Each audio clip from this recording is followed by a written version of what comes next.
Good day mga kamagkabuteras, my dear followers and subscribers. Welcome again sa aking panibagong vlog, panibagong pag-share ng kaalaman sa paghahalamanan. So for today's video, tayo po ay mag-graph muli po ng kakao. So ito po ang gagamitin natin na rootstock, yung kung mapapansin nyo, sa last vlog ko ay ito po yung hindi nagtuloy yung dugtong natin na sayon. Ngayon po, ang gagawin po naman natin ay kukuha po tayo ng sayon mula naman dito sa ating greenaf na kakao. Tara, samahan nyo po ako sa aking actual na paggagraph ng kakao. So dito po, ito po yung kakao natin na greenaf natin noon, At kung mapapansin nyo yung kanyang dugtungan, ayun po, Ito po yung dinugtong natin. Ayan, papakita ko lang. Ito po yun. Ito yun. Ito yung dinugtong natin na sayon. Ngayon po, ang gagawin natin ay kukuha po tayo ng sanga or yung sayon na idudugtong natin muli dito sa hindi nagtuloy na greenaf natin. Ano po? Ito po. So, dudugtungan natin muli, puputulin po natin ito gamit ang pruning shear. Yan po, puputulin natin. Ayan. So, ayan na po. Ngayon, kukuha po tayo dito ng sayon para idudugtong po natin dito sa rootstock na ito. Okay, so samahan niyo po ako sa actual na pagkuha po ng sayon na idudugtong po natin dito sa rootstock na ito. So, kailangan lang po natin ng dalawang sayon para idugtong natin dito sa dalawang rootstock na hindi nagtuloy. Ayan. Okay, so ito po, meron po tayong dalawa na rootstock. Okay, kung mapapansin nyo, buhay pa sila. Okay, tara. At puputol na po tayo ng sayon na gagamitin natin para idugtong dito sa dalawang rootstock na ito. Okay, mamimili lang po tayo. Ito parang may bunga. Okay. Ayan.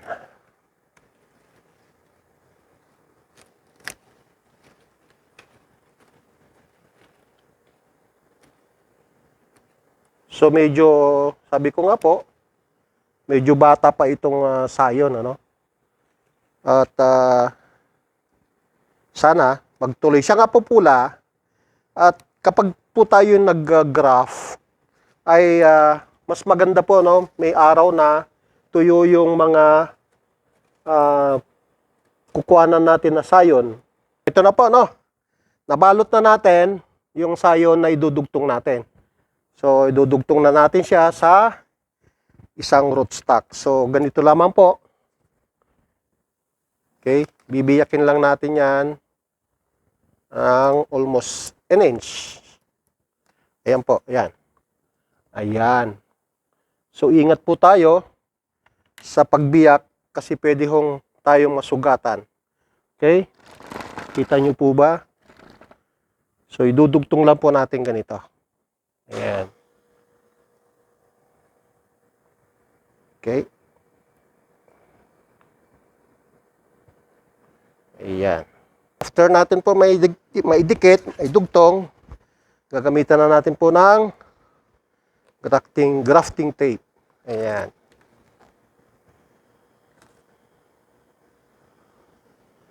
So, medyo matagal pa po tayong magbalot. Tayo po ay hindi pa expert.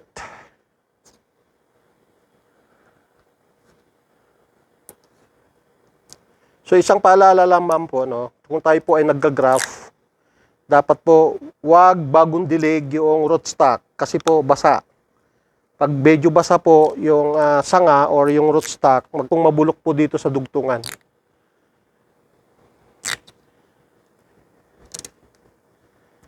Okay. Okay, ganoon lamang po. Ayan. Ilak lang. Okay.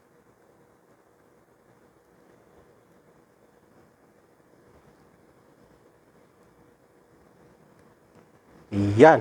So, meron na tayong isang na graph. Alam nyo ba na sa mga nursery po, ang isang pirasong graph, pagga-graph ay 5 piso po, no? 5 piso. Yun po ang kalakaran sa pagga-graph. So kung makagraph ka ng 200 at expert ka na sa pagga-graph, ay pwede ka nang kumita.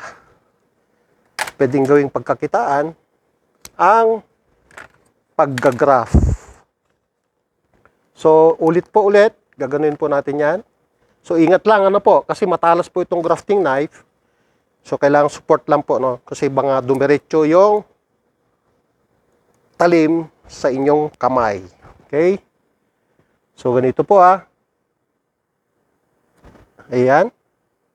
So ganoon lamang po, no? Kasimple ang pagga-graph. Kung mapapansin nyo, nakadalawa tayo kaagad sa sandaling minuto lamang po ng pagga-graph.